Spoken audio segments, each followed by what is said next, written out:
Jadi kita mulai dengan membaca basmalah. Bismillahirrahmanirrahim. Assalamualaikum. Assalamualaikum warahmatullahi wabarakatuh. Waalaikumsalam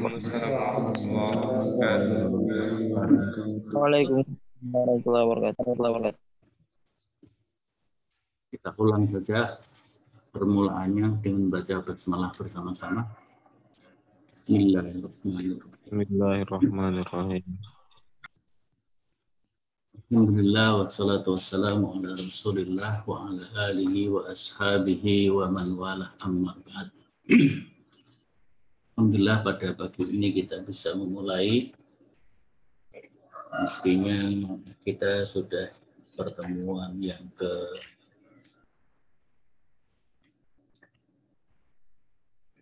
ketiga ya. Mulai tanggal 24 ya. 24. Tanggal 3 Kamis kita tanggal merah. Sekarang tanggal 10 berarti pertemuan yang kedua harusnya.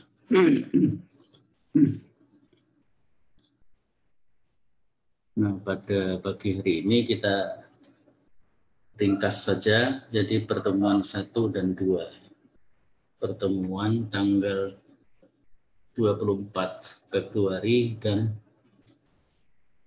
10 Maret. Nah, kuliah kita Ulumul Quran.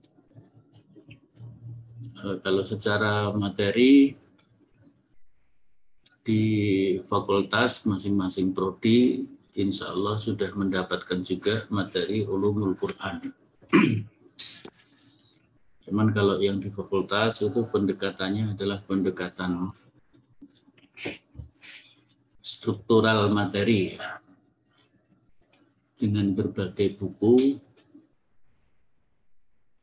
terutama buku-buku yang ditulis oleh para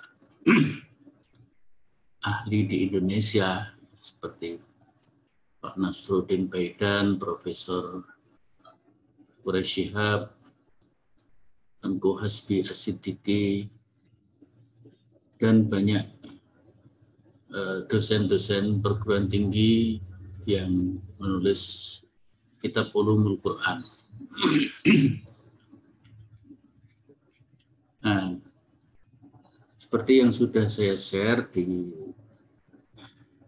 lewat siapa tadi, dan saya minta untuk di-share di grup, kita seperti tahun-tahun biasanya menggunakan pendekatan qiraatul kitab.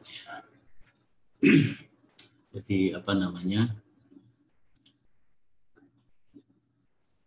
pendekatan perkuliahan Ulumul Quran di Pondok Sobrun ini dengan pendekatan qiraatul kitab atau fahmul kitab lebih tepatnya.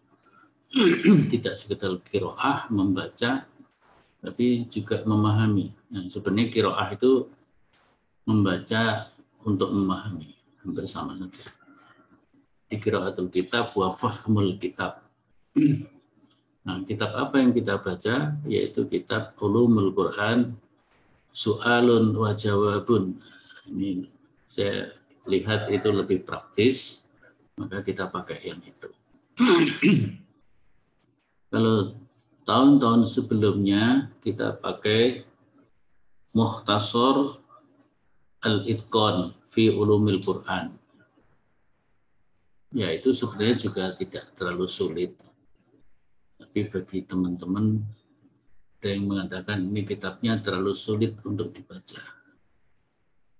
Dan sistematikanya juga, ya sistematika penulis-penulis lama itu ya tentu tidak terlalu sistematis. Saya mendapatkan kitab Ulumul Quran Su'alun wa Jawabun ini dari Ustadz Hamdan Maghribi. Saya lihat bagus, kita pindah ke kitab itu saja. Jadi sudah ada kitab PDF, silahkan nanti download. Sudah di-share di grup ya Mas? Sudah Ustaz. Ya. Baik, kita buka kitabnya. Sebelumnya saya akan membuka presensi dulu.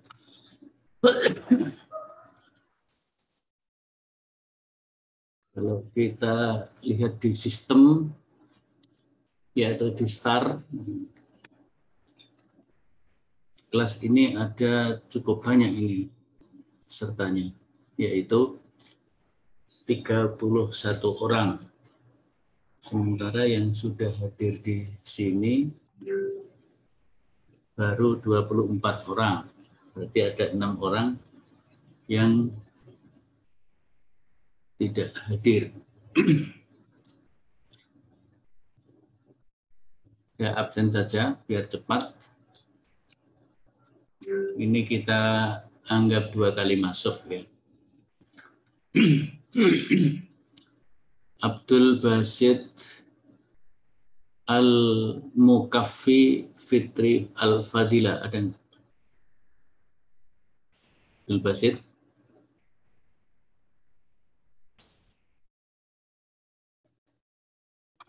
Tidak ada, kita lewati. Alvin Nur Ridwan. Hadir Pak. Fahmi Doles Marsal. Fahmi.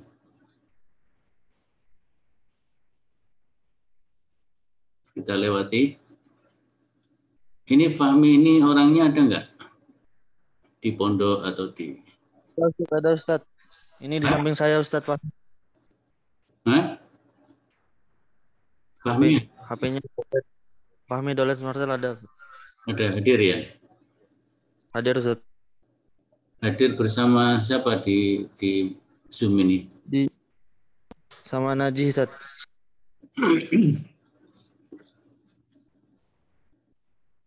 Ya, makanya kalau hadir segera dijawab ya. Hikari Aufa Rafiki. Hadir Ustaz.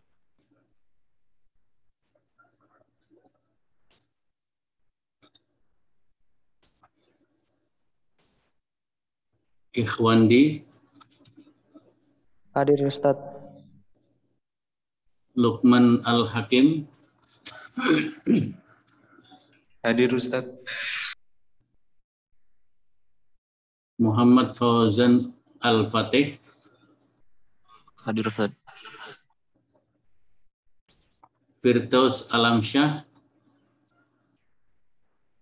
Anu Ustaz. Di samping saya Tat. HP-nya katanya kuotanya habis. Ya, kalau di samping kan bisa ngomong di situ. Suaranya mana? Suaranya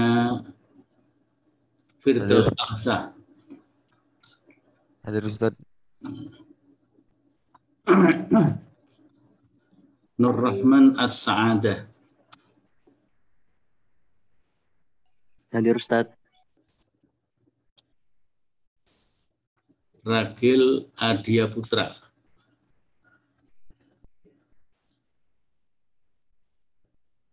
Tadi yang Abdul Basit Al-Mukaffi hadir apa enggak? Orangnya ada di pondok atau masih di luar Solo? Abdul Basit ini. Biasanya mata kuliah yang lain hadir enggak? Kalau offline biasa masuk Ustaz. Offline masuk ya. Berarti ada di Sobron ya. Ragil Adia Putra.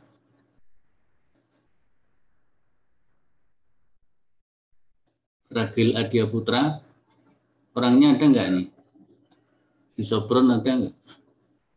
Kalau kuliah offline hadir enggak? Ada Ustaz. Hari ini hadir enggak? Berarti hari ini enggak hadir. Jadi gua ada Ustaz. Zulfathan Zulfathan Fadilah Haryanto.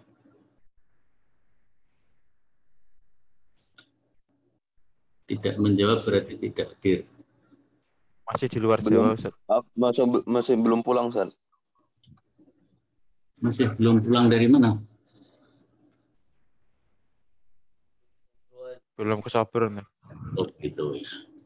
Soalnya kemarin positif. Kemarin positif. Injih. Rangga Azikra. Hadir Pak.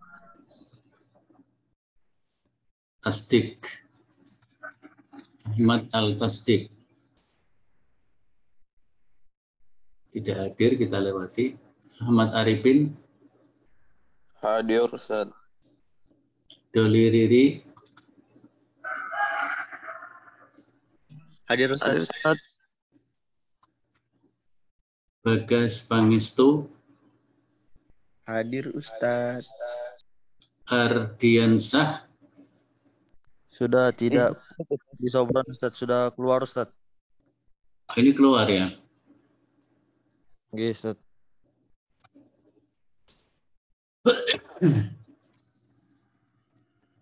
Kilau Aurum Aulia. Kilau Aurum hadir hari ini. Di Sopron ada orangnya. Ibrahim Sidik Lubis. Hadir, Ustaz. Muhammad Al-Hafid. Hadir Ustaz. Ibnu Mas'ud. Hadir, Ustaz. Muhammad Ihsan. Hadir Ustaz. Najihus Salam. Hadir Ustaz. Sulhan Aunur Ramadan. Hadir Ustaz. Danang Aji Trilaksono. Danang Aji Trilaksono. Kita lewati, nggak ada. Fathur Rahman Majid. Tidak. Hanif Syairafi. Hadir Ustaz. Hendi Perdana. Hadir Ustaz. Muhammad Hafid Al-Jauzi. Hadir Ustaz. Muhammad Zidan Nur Ihsan. Hadir Ustaz. Umar Hussein Fahrudin. Hadir Ustaz. Insya Allah untuk Kamis yang akan datang kita perkuliahan tatap muka offline di kelas ya.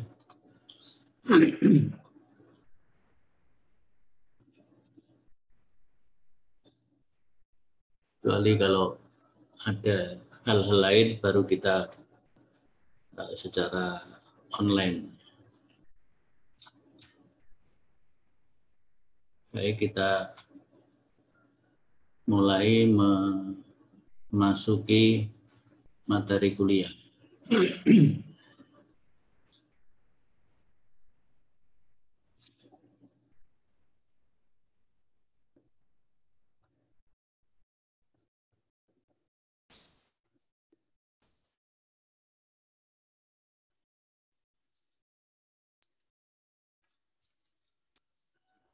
Sudah tampil ya kitabnya ya. Sampun, Tat. Baik. Di kitabnya namanya Ulumul Quran Su'alun wa Jawabun. Ditulis oleh Faiz bin Syaf As-Sarih. Faiz ibnu Syafus Sarih. Enggak tahu ini orang mana. Enggak ada ininya. Saya kira ini kitab lebih praktis untuk memahami ulumul Quran. Yang nanti bisa di cross check dengan materi ulumul Quran yang ada di program studi. Dan ini juga bisa menjadi komplementer, ya. Ini nanti diatur antara pondok dengan fakultas atau prodi-prodi. Nah, nilai mana yang lebih baik itu yang dimasukkan, sebenarnya bisa diatur.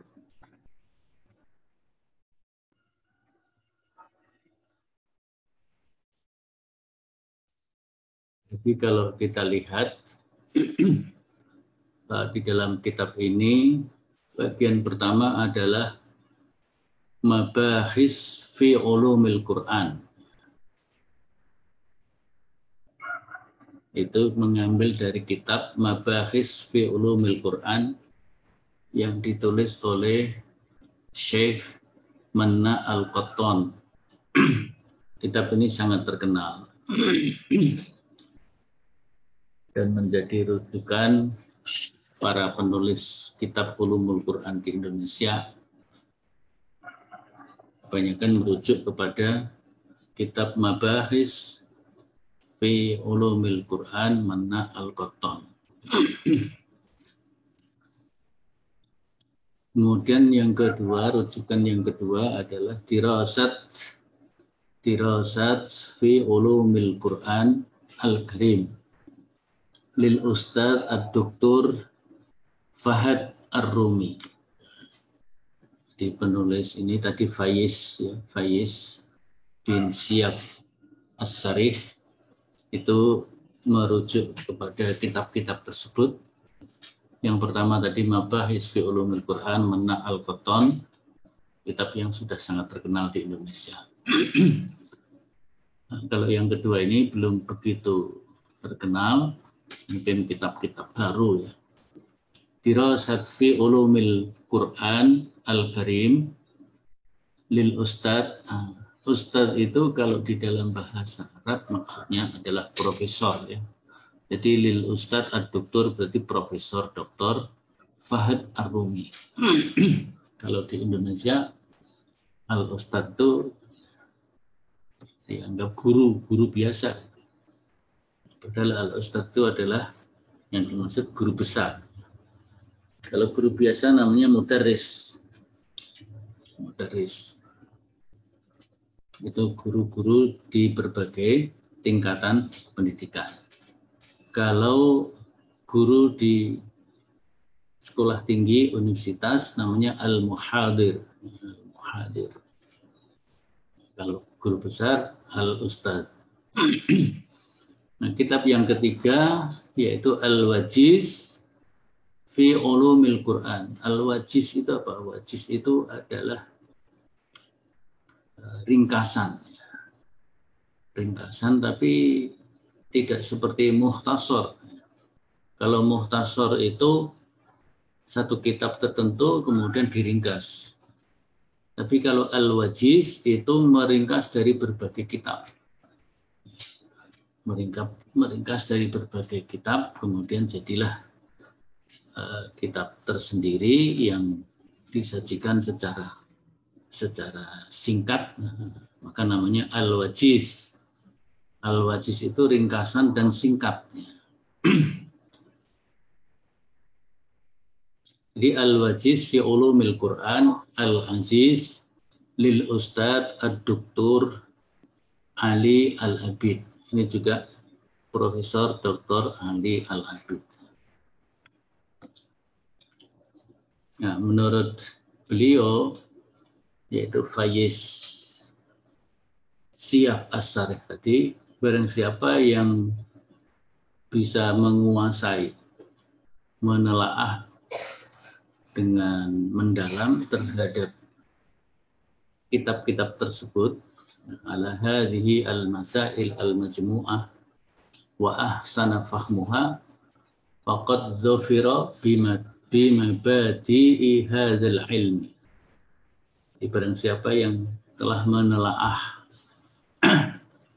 tiga kitab itu dengan mendalam, dengan pemahaman yang baik, maka dia telah menguasai prinsip-prinsip ilmu ini, yaitu ulumul Quran. Wa tasawwarahu tasawwurun aman, dan dapat mendeskripsikan dengan gambaran yang umum. Wa hadza awanu asyuru' fil maqsud. Jadi ini yang dimaksud oleh penulis kitab ini. Dia membuat tulisan ini yaitu Ulumul Quran Su'alan wa Jawabun, dengan harapan para pencari ilmu, para talibul ilmi dapat menguasai prinsip-prinsip ulumul Quran dan dapat mendeskripsikan dengan deskripsi umum yang benar. Dan ini merupakan tujuan yang dimaksud dari penulisan kitab tersebut.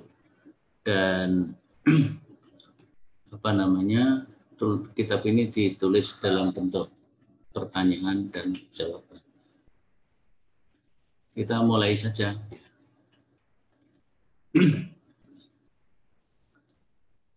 Bagian yang pertama, ta'rifu ulumil Quran wa nash'atuhu. Ta'rif artinya apa? Definisi. Definisi ulumul Quran wa nash'atuhu, dan perkembangannya. Jadi di sini bab ini akan menjelaskan definisi ulumul Quran dan perkembangannya. Sejarah perkembangannya, pertumbuhan ulumul Quran itu mulai kapan? Maka ini karena soalun wa jawabun, ya bentuknya pertanyaan kemudian ada jawabannya. Di soal pertama, ma ta'rifu ulumul Quran. Kalau kita baca secara benar, ma ta'rifu ulumil Quran. Apa definisi ulumul Quran? Sebutkan di sini, merujuk dari berbagai kitab tadi ya. Huwa ilmun yudammu abhasan kulliyatan muhimmatan tattasilu bil Qur'anil azim min nawakhin syatta wa yumkinu i'tibara kullin minhu ilman mutamayyizan. Ada yang paham maknanya?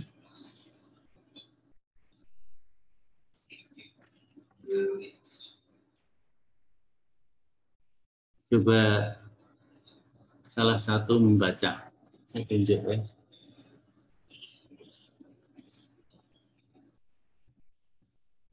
Coba Ihsan, Muhammad Ihsan.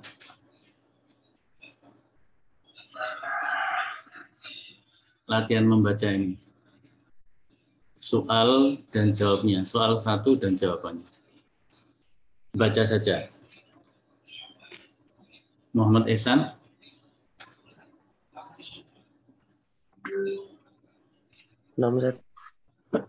Silakan.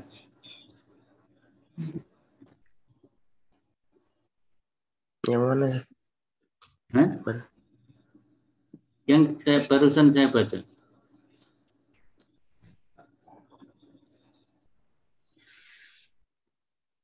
Kamu tidur jangan-jangan. Hah?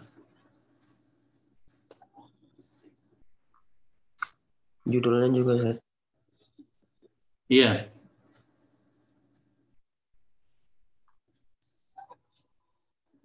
Ayo, dimulai. Ta'rifun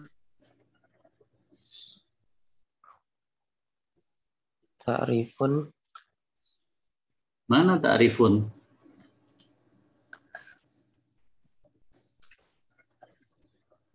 ada kata-kata ta'rifun di situ.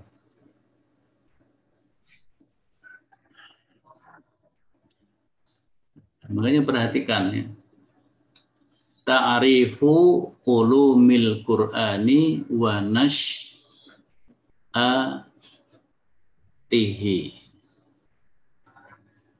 Atau boleh juga wa nash'atuhu.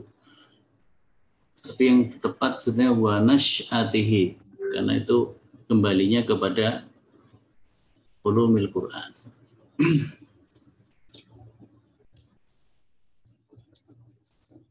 Kenapa dibaca ta'rifu ulumi? Ini pentingnya kita qiraatul kitab. Jadi mempraktekkan ilmu bahasa yang Anda pelajari. Bahasa Arab, nahwu dan sorofnya itu ya. Ta'rifu, kenapa dia dibaca ta'rifu kok enggak ta'rifi atau ta'rifa? Tahu nggak?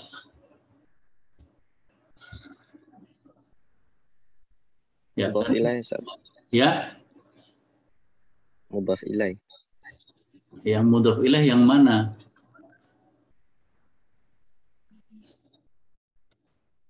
Ta'rifu itu mudhaf, ulumi itu mudhaf ilaih, sekaligus dia jadi mudhaf. Al-Quran itu mudhaf ilaih, gitu ya. Jadi kalau mudhaf dia berada di awal, maka dia dibaca dhammah atau marfu'. Mudhaf ilaih dia dibaca jer. Yang kedua mudhaf ilaih lagi. Dan ulumi itu mudhafun ilaihi wa huwa mudhafun. Dia mudhaf ilaih tapi juga menjadi mudhaf, sedangkan Al-Qur'an adalah mudhaf ilaih. Maka ulumi dan Al-Qur'ani itu sama-sama majrur. Karena keduanya sama-sama menjadi mudhaf ilaih, walaupun ulum di samping mudhaf ilaih juga menjadi mudhaf. Tapi karena mudhafnya tidak di awal, dia sudah diidhofahkan oleh kalimat sebelumnya, maka dia menjadi majrur. Wa nash'atihi, wa itu apa? Wa itu ataf, kata sambung. Nash'atihi, maka kalimat yang disambungkan mengikuti yang disambungi. Oh, ini kalau menurut ini atafnya kepada ta'rif, ya, kepada ta'rif. Maka dibaca wa nash'atuhu. Yang dimaksud adalah ta'rifu ulumil Qur'an wa nash'atu ulumil Qur'an. Gitu ya. Jadi definisi ulumul Quran dan pertumbuhan ulumul Quran. Jadi begitu cara memahaminya. Ta'rifu ulumi al-Qur'ani wa nash'atuhu. Maknanya ta'rifu ulumil Qur'ani wa nash'atu ulumil Qur'ani. Jadi hu kembali kepada ulumil Qur'an. Masih Ihsan itu lanjutkan itu. Lanjutkan.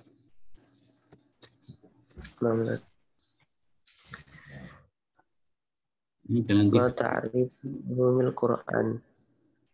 coba diulang yang jelas.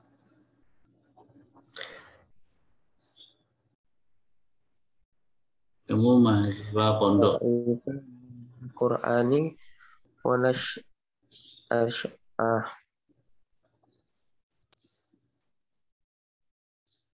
Kamu tinggal mengulang apa yang sudah saya baca.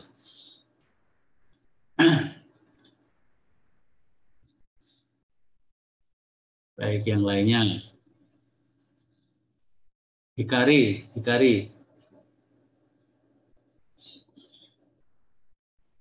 Ayo Hikari.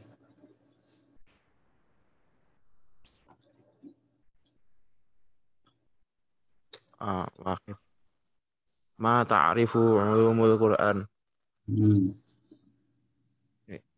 Ulum. Jawabnya? Wa ilmun yadomu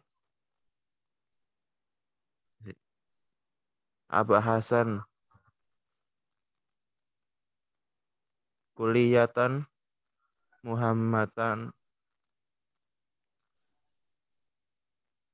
tattasilu bil Qur'anil azim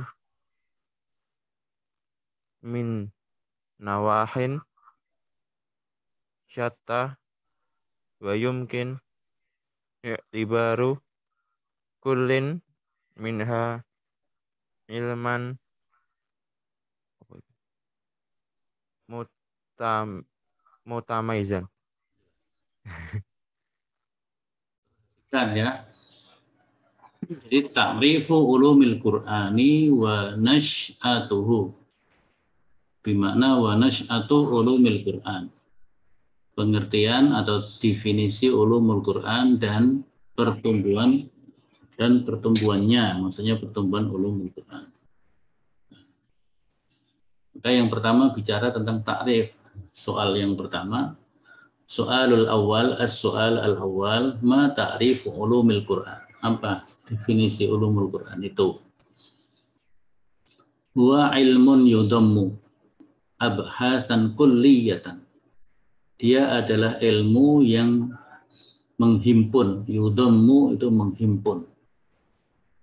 Abhasan pembahasan kulliyatan yang menyeluruh, muhimmatan penting, tattasilu berhubungan bil Qur'anil azim dengan Al-Qur'an al-azim min nawahin syatta dari berbagai segi, berbagai aspek. Wa yumkinu i'tibaru kullin minha ilman mutamayyizan, dan bisa jadi sebagai ungkapan dari seluruh bagian-bagiannya merupakan ilmu yang khusus, ilman mutamayyizan, ilmu yang khas, ilmu yang khusus, ilmu tertentu. Jadi ilmu Al-Quran itu ilmu tertentu. Maka di sini disebutkan ilmun, ya, huwa ilmun, dia adalah ilmu, yudammu yang menghimpun, abhasan pembahasan atau penelitian kulliyatan yang menyeluruh, muhimmatan yang penting, tattasilu bil Qur'anil azim yang berhubungan dengan Al-Qur'an al-azim, min nawahin syatta yang ditinjau dari berbagai aspek. Wa yumkinu iktibaru kullin minha, dan mungkin juga ulumul Quran itu adalah ungkapan kullin minha, ungkapan dari seluruh bagian-bagiannya, ilman mutamayyizan yang merupakan ilmu yang khusus, ilmu yang memiliki ciri-ciri khusus. Di dalam ulumul Quran tentu ada ilmu-ilmu yang lebih rinci lagi. Itu soal yang pertama ya, definisi ulumul Quran. Nah sekarang ma ta'riful Quran, itu soal yang kedua. As-soal as-sani, ma ta'riful Quran. Apa definisi Al-Quran?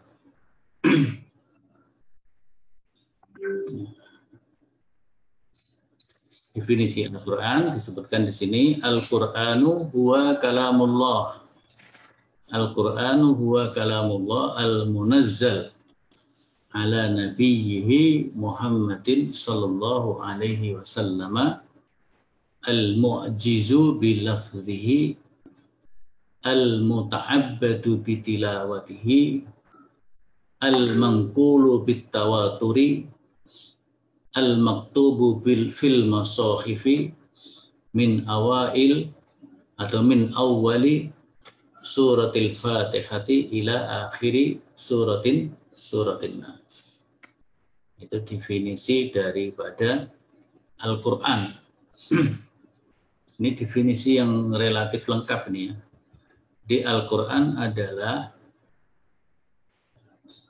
huwa kalamullah, dia adalah kalam Allah, firman Allah, sabda Allah. Al-Munazzal, yang diturunkan ala nabihi, kepada nabinya, yaitu Muhammad sallallahu alaihi wasallam. Al-mu'jizu bilafzihi, lafaz-lafaz Al-Quran merupakan mukjizat. Mukjizat itu maksudnya adalah melemahkan musuh-musuhnya. Maka di dalam Al-Quran banyak sekali itu ya, tantangan pada manusia untuk menandingi Al-Quran. Wa in kuntum fi raibim mimma nazzalna. Mana lanjutannya? Wa in kuntum fi raibim mimma nazzalna ala abdina fa'tu bi suratin min mislihi. Kalau kamu masih meragukan apa yang ada dalam Al-Quran, wa in kuntum fi raibim mimma nazzalna ala abdina. Kalau kalian meragukan apa yang kami turunkan kepada hamba kami, yaitu Muhammad SAW, berupa Al-Quran, faktu, datangkan, buatlah bisurah, satu surat saja, mim mislihi, yang sejenis, yang semisal dengan Al-Quran. Itu disebutkan apa? Faktu bisuratin mislihi wad'u syuhada'akum, dan panggil semua orang-orang yang bisa mendukungmu, yang bisa membantumu. Faktu bisuratin mislihi wad'u syuhada'akum min dunillah. Datangkan semua orang untuk membantumu membuat satu surat saja yang seperti Al-Quran. Tentu selain Allah. Selain Allah yang membantu, karena yang menantang adalah Allah. Min dunillah in kuntum shadiqin, kalau kamu sebagai orang yang benar. Dalam ayat yang lain, la ya'tuna bimisli, kamu niscaya tidak akan bisa membuat yang semisal dengannya. Itu namanya al-mu'jizu bilafzihi. Di samping al-mu'jizu bilafzihi, lafaz-lafaznya merupakan mukjizat dari Allah Ta'ala. Al-muta'abbadu bitilawatihi, Al-Quran itu, lafaz-lafaz Al-Quran itu kalau dibaca, ditilawai, dia merupakan ibadah. Jadi tilawah itu membaca dengan tartil, dengan tajwid, ngerti maknanya atau tidak, itu tidak menjadi persoalan. Tapi membacanya berniat untuk memuliakan Al-Quran, itu adalah bernilai ibadah. Berbeda kalau membaca hadis. Hadis itu tidak ada tajwidnya, tidak ada bunyinya. Sehingga membaca hadis itu tidak al-muta'abbud. Tapi kalau membaca Al-Quran adalah al-muta'abbad. Jadi bernilai ibadah secara khusus.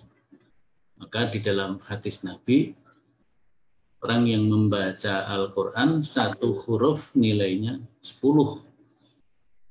Ketika alif lam mim, la aqulu alif lam mim harfun. Tapi alifun harfun, lamun harfun, mimun harfun.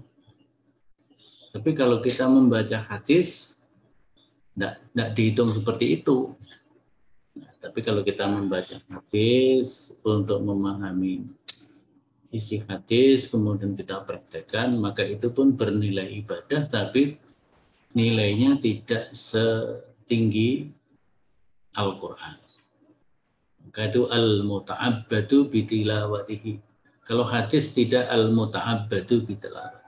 khusus untuk Al-Quran. Al-manqulu bitawatur.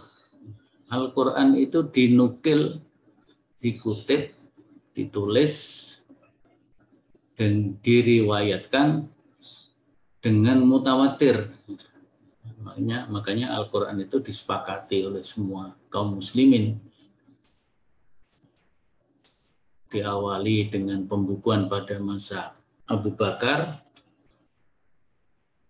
atas usul Umar bin Khattab, dilanjutkan dengan penyatuan bacaan pada masa Utsman bin Affan dan penyatuan penulisan mushaf, maka disebut mushaf Utsmani, dan dilanjutkan oleh para ahli berikutnya dengan memberikan titik, memberikan harokat, dan itu semuanya adalah at-tawatur, mutawatir, dipahami, diriwayatkan, disebarluaskan oleh orang banyak, jalurnya banyak, yang tidak mungkin satu sama lain bersepakat untuk membuat kedustaan. Itu namanya mutawatir. Al-manqulu bitawatur, Al-Quran itu diriwayatkan secara mutawatir.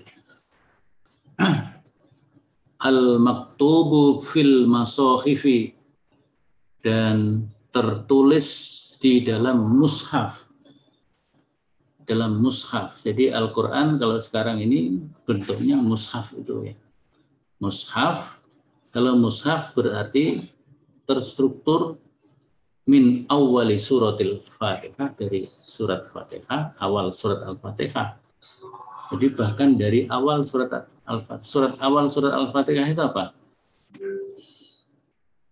Awal surat Al-Fatihah ada yang menyebut awalnya adalah Alhamdulillahirabbil alamin, ada yang menyebut awalnya Bismillahirrahmanirrahim. Maka di sini ada khilafiyah ketika membaca basmalah. Khilafiyahnya macam-macam itu. Ada yang memahami, jadi orang yang membaca basmalah dengan jahar ketika membaca Al-Fatihah, basmalahnya jahar di samping hamdalah sampai waladhdallin, berarti dia punya pandangan bahwa basmalah adalah ayatun min ayati Al-Fatihah. Basmalah adalah salah satu ayat dari surat Al-Fatihah. Ini tinjauan pertama. Tinjauan yang kedua, orang yang membaca basmalah dengan jahar. Dengan jahar. Jahar itu disuarakan. Terutama ketika sholat. Sholat yang bacaannya keras ketika jadi imam. Jadi yang pertama, yang membaca basmalahnya keras seperti hamdalah sampai waladhdallin adalah berpahaman basmalah bagian dari ayat Al-Fatihah. Tapi yang kedua, sama-sama dibaca jahar. Sama-sama dibaca jahar, maka basmalah itu dipahami sebagai salah satu dari ayat Al-Quran.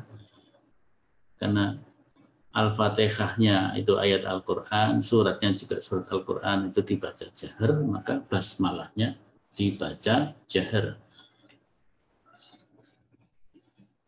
Nah, yang ketiga yang tidak dibaca atau dibaca sir. Jadi kalau orang setelah takbiratul ihram, iftitah yang jelas itu sir, kemudian basmalahnya sir atau tidak terdengarkan atau tidak membaca juga bisa, dia langsung Alhamdulillahirabbil alamin, itu juga dua pandangan, dua sudut pandang. Sudut yang pertama, dia memang betul-betul tidak membaca basmalah karena memandang basmalah bukan dari ayat Al-Fatihah, dan yang dibaca itu kan Al-Fatihah dan surat. Maka basmalahnya tidak masuk. Karena itu basmalah tidak dibaca. Tapi yang kedua, basmalah adalah awal setiap surat kecuali surat At-Taubah. Maka kalau membaca surat itu mulai dari awal, maka basmalahnya harus dibaca. Tapi karena yang diperintahkan itu adalah membaca Al-Fatihah dan membaca surat, maka yang wajib dibaca keras adalah Al-Fatihahnya dan suratnya, basmalahnya tidak. Maka bisa jadi orang yang tidak memperdengarkan bacaan basmalah, dia tetap membaca basmalah tapi secara sir. Di Al-Fatihah basmalahnya sir. Bismillahirrahmanirrahim, baru Alhamdulillahi Rabbil Alamin. Itu juga kalau membaca surat An-Nas, bismillahnya dibaca sir, bismillahirrahmanirrahim, baru Qul a'udzu birabbin nas dan seterusnya. Ini apa namanya? Definisi Al-Qur'an, ta'riful Qur'an. Saya ulang, tolong diperhatikan. Nanti pertemuan yang akan datang kita minta untuk membaca. Ma ta'riful Qur'an, Al-Qur'an huwa kalamullah al-munazzalu ala nabiyhi Muhammadin sallallahu alaihi wasallam al-mu'jizu bilafzihi al-muta'abbadu bitilawatihi al-manqulu bitawaturi al-maktubu fil masahifi min awwali suratil Fatihati ila akhiri suratin Nas.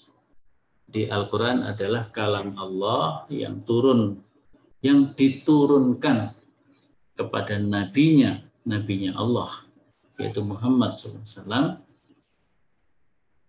Lafaz-lafaznya mengandung mukjizat, membacanya bernilai ibadah, diriwayatkan secara mutawatir, ditulis dalam mushaf dari awal surat Al-Fatihah sampai akhir surat An-Nas. Kita sampai pertanyaan yang ketiga saja ya. As-su'al as-sani. Pertanyaan yang ketiga. Nah ini. Ma al-farqu bainal Qur'ani wal hadisu al-qudsi. Ma al-farqu. Apa perbedaan baina dari atau antara Al-Qur'ani, antara Al-Qur'an wal hadisil qudsi dan hadis qudsi. Kita mengenal ada hadis qudsi. Hadis qudsi. Jadi kalau bulan puasa itu banyak dikutip hadis qudsi tentang puasa. Mal farqu bainal Qur'an wal hadisil qudsi. Apa bedanya Al-Qur'an dengan hadis qudsi? Ini jawabnya yang pertama, annal Qur'an waqa'a at-tahaddi bihi al-i'jaz wa ammal hadisul qudsi falam yaqa' bihi at-tahaddi bil wal i'jaz. Jadi perbedaannya yang pertama apa? Al-Quran terdapat, bahwa dalam Al-Quran terdapat at-tahaddi, tantangan kepada orang-orang yang menentang Al-Quran, wal i'jaz, dan terdapat kemukjizatan tadi, tantangan dan kemukjizatan, tantangan kepada orang-orang yang meragukan Al-Quran, dan i'jaz untuk melemahkan. I'jaz itu maknanya melemahkan musuh-musuh yang mendustakan Al-Quran. Itu kalau Al-Quran ada tantangannya, ada i'jaznya. Tapi kalau hadis qudsi tidak ada. Hadis qudsi ya seperti hadis biasa, hanya disandarkan kepada Allah dan tidak ada tantangannya dan tidak ada i'jaznya. Itu bedanya. Itu yang pertama ya. As-sani, yang kedua, annal Qur'an mangkulun bit tawatur. Bahwasanya Al-Qur'an itu diriwayatkan secara mutawatir. Mangkulun bit tawatur. Wa yakfuru man jahada syai'an minhu. Dan dianggap kafir orang yang mengingkari sebagian kecil dari Al-Quran. Jadi karena Al-Quran itu adalah kalam Allah yang di dalamnya ada kata hati wal i'jaz, kemudian diriwayatkan dengan mutawatir, maka juga orang yang mengingkari sedikit pun dari Al-Quran itu adalah dianggap sebagai orang kafir. Wa yakfuru man jahada syai'an minhu. Bahwa qat'iyyus subut kulluh. Dan Al-Quran itu adalah qat'i. Seluruhnya qat'i. Subut itu ketetapan. Ketetapan yang qat'i. Jadi seluruh isi Al-Quran adalah ketetapan yang qat'i. Bahwa qat'iyyus subut kulluhu. Wa ammal hadisul qudsi, adapun hadis qudsi, wa aghlabuhu ahaditsu ahadin. Adapun hadis qudsi, aghlabuhu, mayoritasnya, kebanyakannya, mayoritasnya adalah ahaditsu ahadin, hadis-hadis ahad. Hadis qudsi jarang yang mutawatir, kebanyakan justru ahad. Nah, ini Anda harus kembali memahami, mengingat apa itu hadis mutawatir, apa itu hadis ahad. Kalau mutawatir, hadis yang diriwayatkan oleh orang banyak orang, tidak terbatas. Tapi kalau hadis ahad itu hadis yang diriwayatkan secara terbatas. Kalau 3 atau lebih, tapi masih terbatas jumlahnya, maka itu disebut hadis aziz. Oh, masyhur ya, masyhur. Jadi hadis ahad itu yang tertinggi namanya masyhur. Yang kedua, yang tengah-tengah namanya aziz. Yang paling bawah namanya gharib. Anda harus ingat lagi itu ulumul hadisnya ya. Jadi hadis ahad terbagi 3, masyhur, aziz, gharib. Kalau masyhur berarti diriwayatkan lebih dari 3 jalur. Kalau aziz diriwayatkan dari 2 jalur. Kalau gharib hanya 1 jalur. Nah, hadis qudsi kebanyakan yaitu hanya aziz, gharib, masyhur, aziz, gharib. Hanya 3 jalur atau 2 jalur atau 1 jalur. Sedikit yang mutawatir. Maka disebut aghlabuhu ahaditsu ahadin. Dzanniyus subut. Ya, hadis itu sifatnya dzanni. Ketetapan yang bersifat dzanni.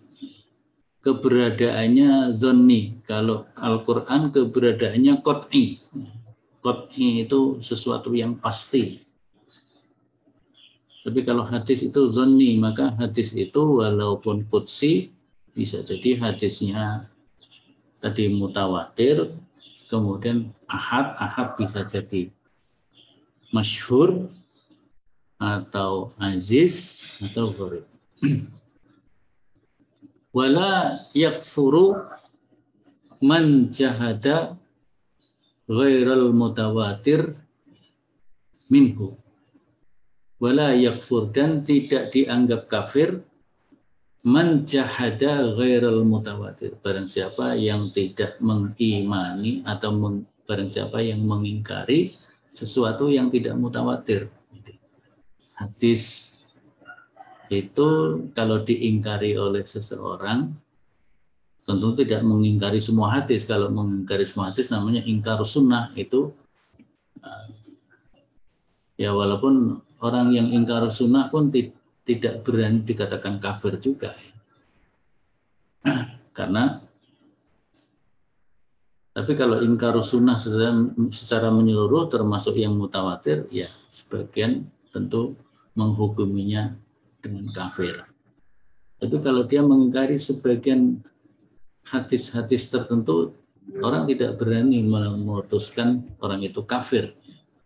Maka di sini juga wala yakfuru man jahada ghairal mutawatir. Orang yang mengingkari hadis yang tidak mutawatir, maka tidak bisa dianggap sebagai orang kafir, begitu. Jadi kalau mengingkari hadis qudsi, kebetulan hadis qudsinya tidak mutawatir, maka dia tidak dianggap kafir. Tapi kalau mengingkari Al-Quran sedikit pun, maka dia menjadi kafir, karena Quran itu seluruhnya at-tawatur atau mutawatir, dan Quran itu qat'iyus subut. Sedangkan hadis walaupun itu hadis qudsi, sedikit yang mutawatir, kebanyakan justru ahad, dan keberadaannya adalah dhanni. Maka kalau ada yang mengingkari sedikit sebagian dari hadis qudsi, maka tidak bisa dianggap sebagai kafir. Oh, ini agak banyak ini ya. Kita sampai yang keempat saja, nanti yang kelima kita lanjutkan yang akan datang. Yang keempat, annal Qur'an la yunsabu illa ilallah. Al-Quran tidak dinasabkan, tidak dihubungkan kecuali hanya kepada Allah Ta'ala. Jadi kalau Al-Quran itu ya selalu dikatakan qala Allah Ta'ala, kalamullah. Maka Al-Quran itu tidak bisa dihubungkan dengan yang lain kecuali hanya kepada Allah Ta'ala. La yunsabu illa ilallah Ta'ala. Wa ammal hadis al-qudsi, sedangkan hadis qudsi, fa yunsabu ilallahi Ta'ala nisbata insya'in wa yurwa mudhafan ila ar-rasul sallallahu alaihi wasallam nisbata ikhbar. Jadi kalau Al-Quran nisbahnya hanya kepada Allah saja, hubungannya hanya kepada Allah saja. Tapi kalau hadis qudsi, yang pertama dinisbahkan kepada Allah, di mana Allah sebagai pencetusnya, nisbata insya'in. Nisbata insya, Allah sebagai pencetus hadis tersebut. Maka Nabi selalu menyandarkan hadis itu kepada Allah. Qala Allahu azza wa jalla. Jadi hadis qudsi itu sebenarnya sabda Allah, tetapi tidak masuk Quran. Maka yang pertama dinisbahkan kepada Allah dalam bentuk nisbata insya. Jadi nisbah pencetusnya, kira-kira begitu ya bahasanya, sebagai pencetus gagasan dari hadis itu dari Allah Ta'ala. Wa yurwa, dan diriwayatkan mudhafan ila Rasul, dan diriwayatkan bersandar kepada Rasul sallallahu alaihi wasallam, sehingga nisbahnya, hubungannya nisbata ikhbarin, hubungan penghabaran. Jadi Allah yang mencetuskan idenya, kemudian Nabi yang menghabarkan, sehingga hadis qudsi itu idenya dari Allah Ta'ala, tapi redaksinya dari Nabi SAW. Tapi kalau Al-Quran, idenya dan lafadznya, redaksinya langsung dari Allah Subhanahu wa Ta'ala. Ini perbedaan dari Al-Quran dan hadis qudsi. Ini baru 4 aspek ya. Seluruhnya ada 5, 6, 7, 8, 9. Nah, ada 9 aspek. Ada 9 aspek. Ini yang nomor 5 sampai nomor 9 kita baca pada pertemuan yang akan datang. Tapi saya tugaskan kepada kalian, tolong dibaca nomor 5 ini. Boleh bersama-sama, berkelompok, dipahami secara berkelompok, dibaca. Isinya apa itu? Nomor 5, nomor 6, nomor 7, 8, dan 9. Dan nanti pada pertemuan yang akan datang, kita di kelas insya Allah akan saya tunjuk satu atau berkelompok begitu. Boleh Anda membentuk kelompok sendiri-sendiri. Apa itu nomor 5? Tolong dibacakan dan terjemahnya apa, maksudnya apa. Apa itu nomor 6? Tolong dibacakan dengan bacaan yang benar. Terjemahnya apa? Maksud isinya apa. Begitu juga nomor 7, nomor 8, dan nomor 9. Ya. Saya kira itu untuk pertemuan pada hari ini. Kita baru sampai kepada ta'rifu ulumul Quran wa nash'atuhu. Memulai dari ta'rifu ulumul Quran, kemudian ta'riful Quran, kemudian al-farqu bainal Quran wal hadisul qudsi. Nah, dari sini maka kita menjadi jelas. Saya juga membaca ini ada hal-hal yang baru yang mungkin sebelumnya belum saya dapatkan. Nah, kan ini tadi paling tidak mengumpulkan dari 3 kitab yang sangat terkenal kitabnya. Yang pertama terutama yaitu Mabahis fi Ulumul Quran, yang kedua tadi Dirasah Ulumul Quran, yang ketiga adalah Al-Wajiz fi Ulumil Quran. Saya kira itu bagus. Buku ini meringkas dari setidaknya 3 itu, dan mungkin ditambah dari buku-buku yang lainnya. Nah, saya kira begitu untuk pertemuan hari ini. Kita cukupkan. Yang akan datang mudah-mudahan nanti kita umumkan. Kita masuk di kelas. Usahakan kitab PDF-nya ini apa di print masing-masing gitu nanti ya. Jadi di kelas sudah membawa kitab yang tercetak ya. Memang itu jumlah halamannya 153 di sini. Ya, tapi kan enggak apa-apa itu. 153, sekarang fotokopi berapa per lembar? Jadi dicetak 1, kemudian di copy bareng-bareng gitu.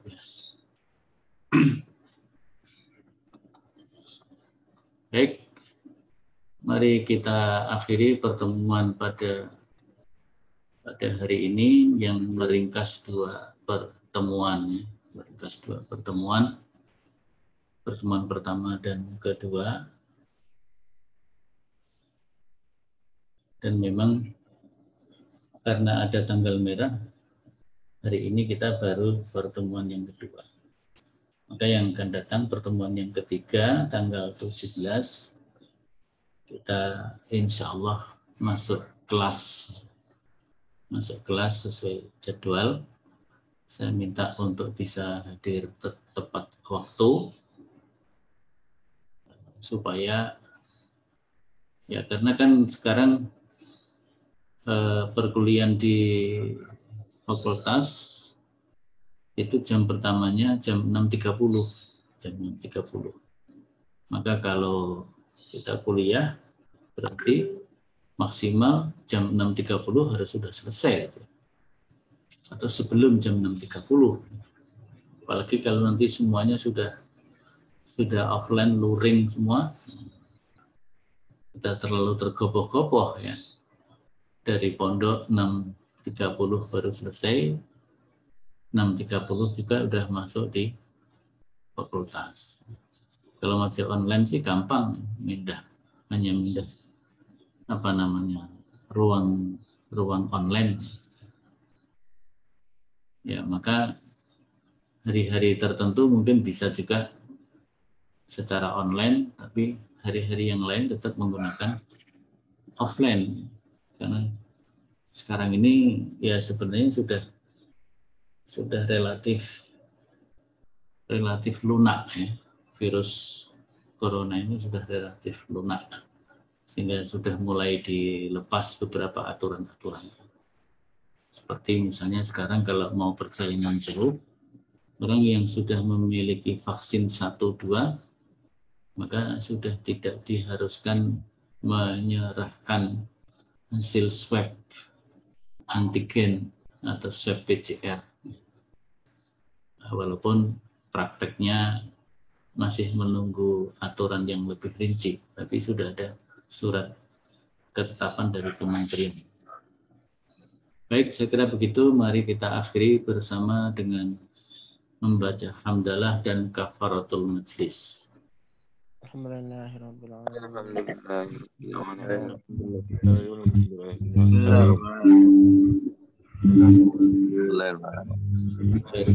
Subhanakallahumma wa bihamdika asyhadu an la ilaha illa anta astaghfiruka wa atubu ilaik.